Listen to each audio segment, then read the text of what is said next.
আসসালামু আলাইকুম রহমতুল্লাহ। আজকে এমন একজনের কথা বলবো, সে ওসমান হাদি ভাই, শহীদ ওসমান হাদি, যাকে আসলে বীরশ্রেষ্ঠ বলা উচিত।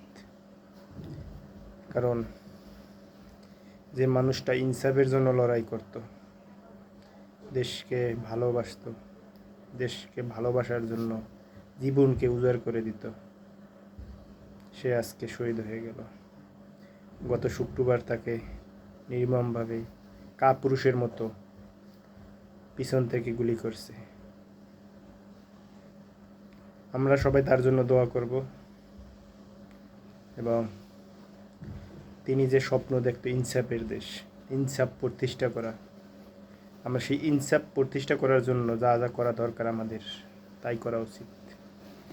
সকল প্রকার প্রতিহিংসা থেকে দূরে থাকা। সত্য কথা বলতে আসলে বাংলাদেশের রাজনীতি একটা নোংরা রাজনীতি। এই রকম নোংরা রাজনীতি পৃথিবীতে আছে বলে আমার মনে হয় না। কারণ এদেশে রাজনীতি করলে জীবন দিতে হবে। কারণ আপনি যে রাজনীতি করবেন সে রাজনীতি আপনাকে সত্য কথা বলতে হবে, সত্যের পথে চলতে হবে। সুদ, দুর্নীতি, টেন্ডার বা চাঁদাবাজি এগুলো থেকে দূরে থাকতে হবে। আর এইগুলো দূরে থাকতে হলে আপনাকে অবশ্যই সত্য কথা বলতে হবে। আর সত্য কথা বললেই আপনার জীবন বিপন্ন। তাই আসলে ভালো ভালো ফ্যামিলি থেকে আসলে এই রাজনীতিতে আসতে চায় না, শুধু একটা কারণে, কারণ এখানে আপনি সঠিক পথে চলতে পারবেন না। সঠিক পথে চললে আপনার বিপদ আসবে, হুমকি আসবে, বিভিন্ন রাজনীতিক লোক আপনাকে হুমকি দেবে।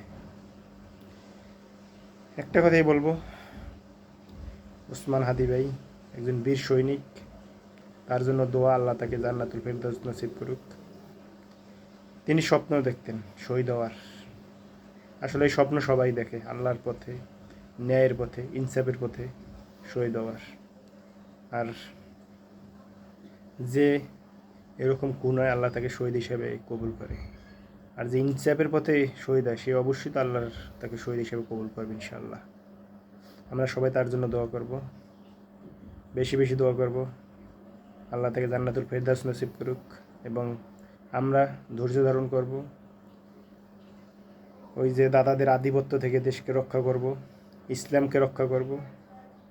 ইসলাম তো আল্লাহ রক্ষা করবে, কিন্তু আমরা অনুসরণ করব, ইসলামকে আঁকড়ে ধরব, মুসলিম ভাই ভাই ভ্রাতৃত্ব বজায় রাখব। আল্লাহ আমাদের কবুল করুক, আল্লাহ হাদি ভাইয়ের এই শহীদকে কবুল করুক, আমিন।